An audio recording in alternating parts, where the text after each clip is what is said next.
Aku suka susunya hingga tetes terakhir.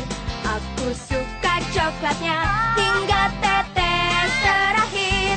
Oke, assalamualaikum warahmatullahi wabarakatuh. Salam sejahtera untuk semua teman-temanku sekalian. Kembali lagi dalam pembelajaran sejarah revolusi Indonesia. Pada kesempatan kali ini, kami dari kelompok 9 akan mempresentasikan makalah yang telah kami susun tentang konferensi meja bundar dan peranan PBB dalam mengatasi sengketa Indonesia dengan Belanda.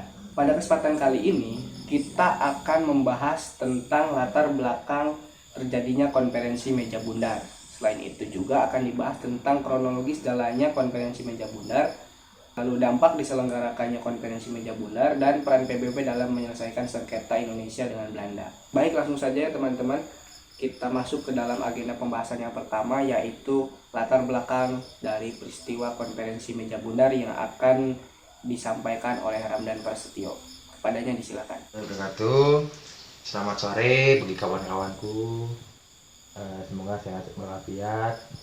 Walaupun keadaan seperti ini, kita tetap harus menjaga kesehatan. Oke, saya sebagai pemateri pertama dari kelompok 9 tentang konferensi meja bundar. Langsung saja, saya akan menjelaskan tentang latar belakang dan peristiwa pra konferensi meja bundar. Meja bundar adalah salah satu peristiwa yang menjadi menjadi puncak perjuangan dari para founding father Indonesia dalam mempertahankan kemerdekaan dan juga mempertahankan kedaulatan Republik Indonesia. Nah, meja bundar ini berawal dari perseteruan antara kubu Indonesia dengan Belanda. Berawal dari, ya sebagaimana kita ketahui dan teman-teman ketahui, bahwa Indonesia itu masih adanya intervensi-intervensi dari Belanda yang menginginkan Indonesia kembali menjadi negara jajahannya. Kalau saya runtutkan dari PPT yang saya buat ini, pertama itu berawal dari agresi militer 2. Agresi militer 2 ini terjadi karena pihak Belanda tidak puas dengan hasil yang dikeluarkan dari perundingan Renville, yang dinilai oleh pihak Belanda itu tidak menguntungkan Belanda. Setelah adanya agresi militer 2 ini, yang dipimpin oleh wakil mahkota Belanda yang ada di Indonesia, yaitu J.M. Bell, agresi militer yang kedua dilancarkan dengan menduduki ibu kota Indonesia pada waktu itu, Yogyakarta, dan mengasingkan para pemimpin-pemimpin Indonesia dan juga para pejabat-pejabat tingginya. Bahkan Soekarno dan Hatta pun berhasil diasingkan. Dan setelah berhasil menduduki dan mengasingkan para pemimpin, Belanda menyebarluaskan kepada publik internasional maupun nasionalnya bahwa Indonesia sudah lenyap. Yang ada hanyalah ada pemimpin-pemimpin dan pejabat tingginya. Tetapi sebelum diasingkan, Soekarno sempat memberikan mandat lewat radiogram kepada Syafruddin Prawiranegara untuk mendirikan PDRI, Pemerintahan Darurat Republik Indonesia. Dan di PDRI ini pun masih terus melakukan hubungan-hubungan internasional bahkan kepada negara-negara lain untuk memunculkan bahwa eksistensi Indonesia masih ada. Nah, setelah semakin tidak harmonis hubungan antara Belanda dan Indonesia, diadakanlah suatu perundingan yang disiasati oleh LBB pada waktu itu, yaitu Liga Bangsa-Bangsa, yang berlandaskan pada resolusi Dewan Keamanan PBB yang pertama, yaitu pada 1 Agustus 1947, yang berisikan tentang menghentikan tindakan-tindakan permusuhan dan menyelesaikan sengketa-sengketa arbitrasi antara Belanda dan Indonesia. Nah, diadakanlah suatu pertemuan ataupun perundingan, yaitu perundingan Rumroyen, yang menghasilkan bahwa Indonesia akan mengeluarkan perintah kepada pengikut bersenjata Republik Indonesia untuk menghentikan perang gerilya, kerjasama mengembalikan perdamaian dan menjaga ketertiban dan keamanan, terus turut serta dalam KMB di Den Haag untuk maksud mempercepat penyerahan kedaulatan itu dari Indonesia. Baik pun dengan Belanda pun mengeluarkan bahwa menyetujui kembalinya ibu kota RI ke Yogyakarta, menjamin penghentian gerakan-gerakan untuk militer dan membalas semua dan membebaskan tahanan politik, serta menyetujui adanya Republik Indonesia, serta berusaha untuk sungguh-sungguh supaya KMB diadakan sesudah pemerintah Republik Indonesia kembali ke Yogyakarta. Nah, di sini terlihat bahwa dalam perundingan ini menjadi latar belakang terjadinya KMB, karena KMB itu sebagai puncaknya dari suatu permasalahan antara Indonesia dan Belanda. Baik, sekian dari saya. Wassalamualaikum warahmatullahi wabarakatuh. Oke, terima kasih kepada Ramdan Prasetyo yang telah memberikan pemaparan yang jelas terkait latar belakang dari peristiwa konferensi meja bundar ini. Nah, langsung saja kita ke pembahasan yang kedua, yaitu jalannya konferensi meja bundar yang akan disampaikan oleh saya sendiri. Sebelum menyelenggarakan konferensi meja bundar, kedua belah pihak menyelenggarakan perundingan pendahuluan yang dilaksanakan di Jakarta sebanyak 2 kali perundingan, yaitu pada tanggal 20 sampai 22 Juni 1949 serta pada tanggal 1 Juli 1949. Dalam perundingan pertama membahas tentang aspek-aspek teknis terkait pelaksanaan konferensi meja bundar serta tata cara pengembalian pemerintahan RI ke Yogyakarta. Lalu untuk perundingan yang kedua, yaitu pada tanggal 1 Juli 1949, itu membahas tentang gencatan senjata serta persiapan pelaksanaan KMB yang lebih mendalam. Hasil dari perundingan pembukaan tersebut menghasilkan beberapa poin keputusan, di antaranya yaitu tentang tujuan KMB, yaitu mencari kesepakatan bersama dalam menciptakan penyelesaian sengketa antara Indonesia dengan Belanda serta tentang penyerahan kedaulatan Indonesia secara penuh dan permanen. Yang kedua yaitu hasil KMB. Hasil KMB ini adalah hasil yang bersifat mengikat, akan meliputi penyerahan piagam kedaulatan serta menerapkan aturan-aturan dasar tentang Uni Indonesia Belanda. Hasil KMB akan disahkan dalam waktu 6 minggu setelah KMB selesai. Peserta KMB terdiri dari 3 pihak, yaitu Belanda, Indonesia, dan juga BFO atau Bijenkomspor Federal Overlay. Indonesia diketuai oleh Mohatta dengan wakilnya Muhammad Rum, serta ada Aka Pringgodikdo sebagai sekretarisnya. Lalu di pihak Belanda diketuai oleh Marsepen dan wakilnya Sticker, serta Van Rooyen sebagai sekretaris. Unik-unik namanya. Serta di delegasi BFO diketuai oleh Sultan Hamid II dengan wakilnya Anak Agung Gede Agung serta Suparmo sebagai sekretaris. Nah, lalu peserta itu dibagi menjadi beberapa komisi. Di antaranya itu Komisi Politik dan Konstitusi yang terdiri dari Pan Marsepen dari Belanda, Supomo dari Indonesia, Ide Anak Agung Gede Agung dari BFO. Lalu ada Komisi Ekonomi dan Keuangan, ada Godsen dari Belanda, Insinyur Juanda dari Indonesia, dan Indra Kusuma dari BFO. Lalu Komisi Militer terdiri dari Pokema Andrea dari Belanda, Leimena dari Indonesia, Sultan Hamid II dari BFO. Lalu untuk Komisi Kebudayaan terdiri dari Hindenburg dari Belanda, Ali Sastroamidjojo dari Indonesia, dan Abdul Malik dari BFO. Yang terakhir yaitu Komisi Sosial terdiri dari Jokes dari Belanda, Sujono Hadinoto dari Indonesia, dan Jumhana Wiratmaja dari BFO. Yang terakhir yaitu pokok pembahasannya.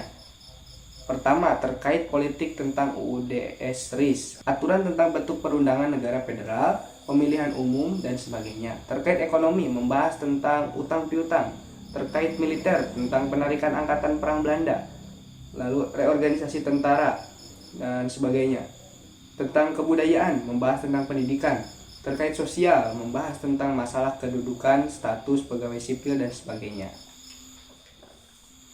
Hingga karena pembahasan tentang militer serta tentang hal lain, sehingga perundingan pembukaan ini baru dapat diselesaikan pada tanggal 1 Agustus 1949. Padahal tanggal 1 Agustus 1949 itu sudah disetujui sebelumnya adalah waktu konferensi meja bundar. Akhirnya konferensi meja bundar pun diundur. Nah, sementara itu delegasi Indonesia baru berangkat tanggal 7 Agustus 1949, teman-teman. 7 Agustus 1949 ini baru berangkat dari Indonesia. Belum di perjalanan, belum juga ada Muhammad Hatta yang menyambangi India terlebih dahulu karena dia ingin bertemu dengan Nehru sebagai ungkapan terima kasih dia karena Nehru telah membantu Indonesia dalam beberapa hal, termasuk dalam hal diplomasi.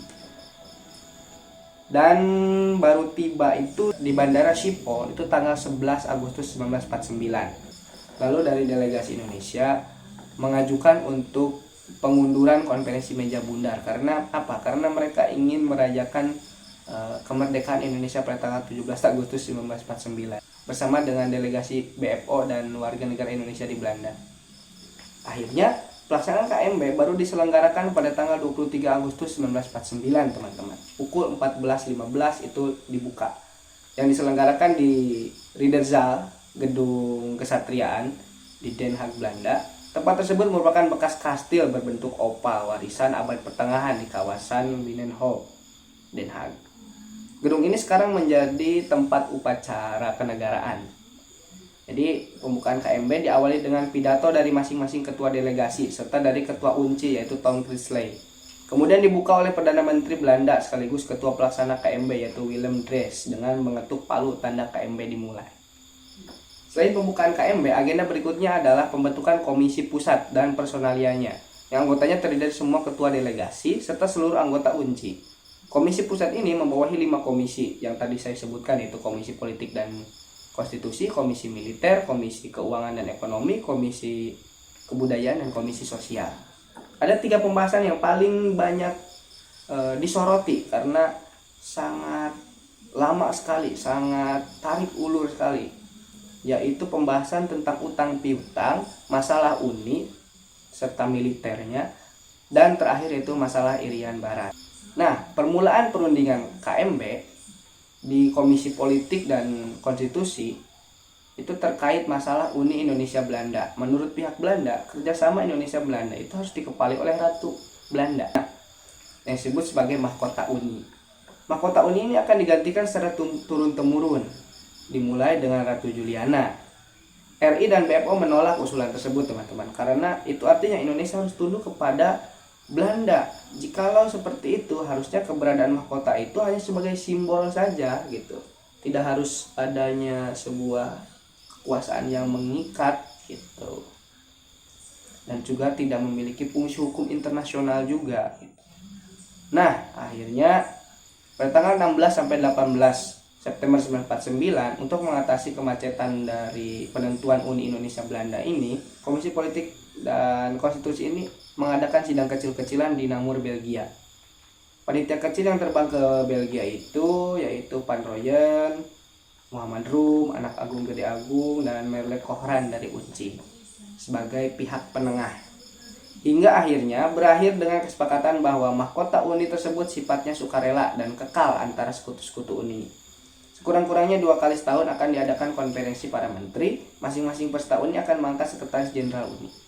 Nah, itulah keputusan finalnya dari masalah Uni Indonesia Belanda. Sementara itu di Komisi Keuangan dan Ekonomi mengalami jalan buntu pula, teman-teman.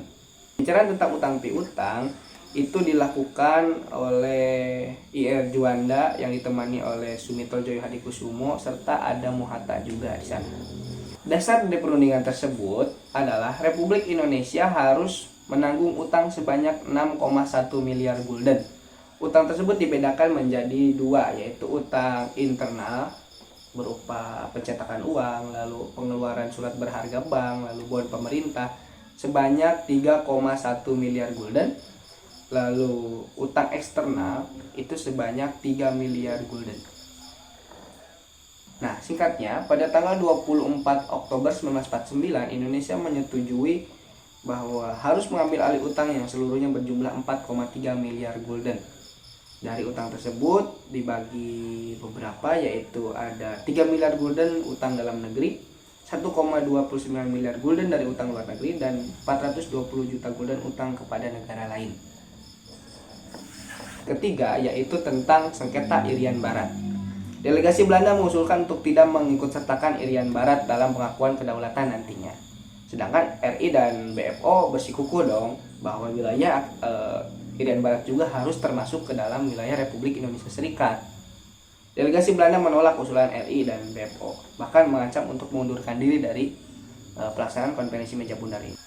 Nah, akhirnya jalan keluarnya yaitu kedua belah pihak harus melakukan kompromi dalam mengatasi Irian Barat. Jadi permasalahan Irian Barat itu harus terpaksa tidak diselesaikan dalam konferensi meja bundar, akan tetapi setelah selesainya konferensi meja bundar, nah perundingan akan dimulai kembali itu setelah setahun setelah ditandatangani konferensi meja bundar. Pelaksanaan konferensi meja bundar itu dapat diselesaikan dengan penyusunan konstitusi. Komisi-komisi lain tidak mendapatkan permasalahan yang begitu berarti. Selain itu juga pada tanggal 29 Oktober 1949 konstitusi RIS sudah selesai disusun. Konstitusi RIS ini ditandatangani oleh 16 orang yang mewakili negara bagian RIS. Nah, secara keseluruhan hasil dari konferensi meja bundar adalah menghasilkan resolusi induk yang terdiri dari 3 persetujuan, yaitu Piagam Penyerahan Kedaulatan, Piagam Uni Indonesia Belanda yang dilampiri semua persetujuan mengenai kerjasama antara pemerintah Belanda dan pemerintah Republik Indonesia Serikat di bidang-bidang tertentu. Persetujuan peralihan yang memuat peraturan-peraturan yang bertalian dengan pergerakan kedaulatan.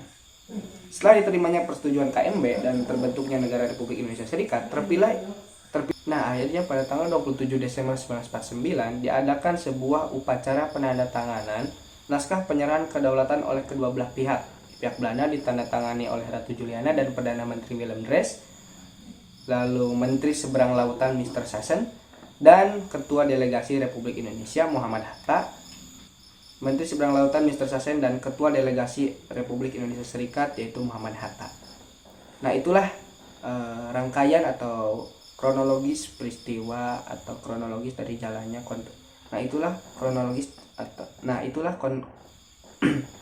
itulah teman-teman kronologis dari pelaksanaan konferensi meja bundar yang sangat-sangat luar biasa, dramatis sekali, alot sekali sebenarnya. Jadi saya tidak bisa menjelaskan begitu panjang. Nah, panjang sekali sebenarnya karena pelaksanaan konferensi meja bundar ini selama kurang lebih 2,5 bulan. Oke teman-teman, selanjutnya kita akan membahas tentang dampak diselenggarakannya konferensi meja bundar yang akan dijelaskan oleh Agam Ripaldi. Kepadanya disilakan. Saya di sini akan meneruskan pembahasan dari Saudara Thomas yang berisikan tentang dampak diselenggarakannya KMB.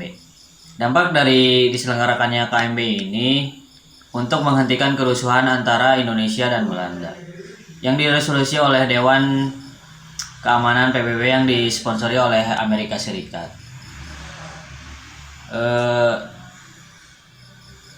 Yang berisikan tentang penghentian perusuhan antara Indonesia dan Belanda untuk membebaskan pemimpin RI yang ditangkap pada tanggal 19 Desember 1948. Lalu pada tanggal 3 Maret 1949, Presiden Soekarno mengadakan pembicaraan dengan penghubung BFO yang menegaskan perlunya kedudukan pemerintahan RI dipulihkan sebagai syarat dilangsungkannya perundingan selaras dengan resolusi Dewan Keamanan PBB. Kemudian keesokan harinya, selesai pertemuan itu, Soekarno membalas undangan Wakil Tinggi Mahkota untuk melakukan penolakan menghadiri KMB itu, dengan kecuali Soekarno meminta syarat yang berisikan itu: yang ke-1 pengembalian kekuasaan Republik Indonesia, yang kedua kedudukan dan kewajiban Komisi PBB untuk Indonesia dalam membantu melaksanakan resolusi PBB tidak terganggu. Oke, terima kasih kepada Saudara Agam yang telah memberikan penjelasan terkait dampak dari diselenggarakannya konferensi meja bundar. Lalu teman-teman, ada pembahasan yang terakhir yaitu peran PBB dalam menyelesaikan sengketa Indonesia dengan Belanda. Ada beberapa peran penting dari Perserikatan Bangsa-Bangsa ini dalam menyelesaikan konflik Indonesia dengan Belanda. Terhitung ada beberapa peran PBB yang sangat-sangat penting di dalam penyelesaian konflik antara Indonesia dan Belanda, yaitu pertama membentuk Komisi Jasa Baik atau Komisi Tiga Negara. Tercapainya persetujuan sebagai pelaksanaan resolusi Dewan Keamanan tanggal 28 Januari 1949, yakni penghentian aksi militer oleh Belanda dan pengembalian para pemimpin RI ke Yogyakarta untuk menghentikan perang gerilya, menetapkan tanggal dan waktu serta syarat untuk mengadakan KMP di Den Haag agar dapat diselenggarakan selekasnya dengan tidak bersyarat. Bekerjasama dalam hal pengembalian perdamaian dan menjaga keamanan dan ketertiban. Itu beberapa jasa besar PBB dalam menyelesaikan sengketa Indonesia dan Belanda. Lebih jelasnya, Komisi Tiga Negara atau KTN ini dibentuk karena Australia mengusulkan agar DKPBB atau Dewan Keamanan PBB untuk membentuk pihak ketiga dan melaporkan jalannya perundingan kepada Dewan Keamanan PBB. Akhirnya pada tanggal 1 Agustus 1947 diselenggarakan himbauan kepada dikeluarkan himbauan kepada kedua belah pihak yang berselisih untuk melaksanakan gencatan senjata serta perundingan secara damai. Pihak Indonesia dan Belanda akhirnya menyetujui adanya gencatan senjata pada tanggal 4 Agustus 1947 dan berlanjut kepada perundingan. Namun Belanda itu ternyata sering sekali melanggar aturan-aturan, melanggar perundingan-perundingan tersebut gitu. Nah, akhirnya Sultan Syahrir juga mengusulkan kepada DKPBB untuk membentuk komisi yang bertugas mengawasi jalannya gencatan senjata serta mengawasi jalannya perundingan. DKPBB akhirnya menyetujui untuk membentuk sebuah Komisi Jasa Baik atau Komisi Tiga Negara. Komisi Jasa Baik ini dipilih oleh pihak-pihak yang bersengketa. Misalnya Indonesia memilih Australia, lalu Belanda memilih Belgia, dan terakhir yaitu Australia dengan Belgia memilih Amerika Serikat sebagai pihak yang netral. KTN mendapatkan tugas yang berat sebenarnya teman-teman, tapi KTN ini sebenarnya hanya sebuah simbol dari pelaksanaan aspirasi PBB. Nah, karena apa? Karena setiap usulan dari KTN ini tidak pernah disetujui dan tidak pernah dikabulkan oleh DKPBB. Jadi kayak anak tiri lah gitu, tidak pernah dikabulkan apapun keinginan dari Komisi Tiga Negara ini gitu. Walau dengan segala keterbatasannya, KTN mampu menoreh keberhasilan berkat seorang Frank Graham dari Amerika Serikat yang merupakan wakil ataupun anggota dari KTN tersebut, karena dirinya telah berhasil meyakinkan kedua belah pihak yang telah berselisih agar mampu menyetujui gencatan senjata saat perundingan Renville pada tanggal 17 Januari 1948. Lalu tadi dijelaskan bahwa resolusi DKPBB. Nah, keterlibatan DKPBB dalam upaya penyelesaian konflik Indonesia dan Belanda terlihat ketika DKPBB mengeluarkan resolusi pada 28 Januari 1949 yang berbunyi, pertama, perintah gencatan senjata bagi pihak yang bersengketa, membebaskan tanpa syarat tawanan politik RI, mengembalikan hak-hak politik dan pemerintahan RI ke Yogyakarta, pembentukan RIS dan dilaksanakan penyerahan kedaulatan dari Belanda kepada, lalu menyelenggarakan konferensi inter-Indonesia. Pada tanggal 29 sampai 22 Juli 1949 diadakan konferensi inter-Indonesia. Komisi inter-Indonesia ini menghasilkan beberapa poin penting. Yang pertama, negara Indonesia Serikat disetujui dengan nama Republik Indonesia Serikat berdasarkan demokrasi dan federalisme. RIS akan dikepalai oleh seorang presiden konstitusional dibantu oleh menteri-menteri yang bertanggung jawab kepada Dewan Perwakilan Rakyat. Akan dibentuk dua badan perwakilan, yakni sebuah Dewan Perwakilan Rakyat dan Dewan Perwakilan Negara Bagian. Lalu pemerintah federal sementara akan menerima kedaulatan bukan saja dari pihak negara Belanda, tapi juga dari pihak Indonesia. Itulah pembahasan terkait konferensi meja bundar. Terima kasih bagi teman-teman yang sudah menyimak materi kami. Maaf apabila ada kesalahan. Terima kasih atas segala perhatiannya. Wassalamualaikum warahmatullahi wabarakatuh.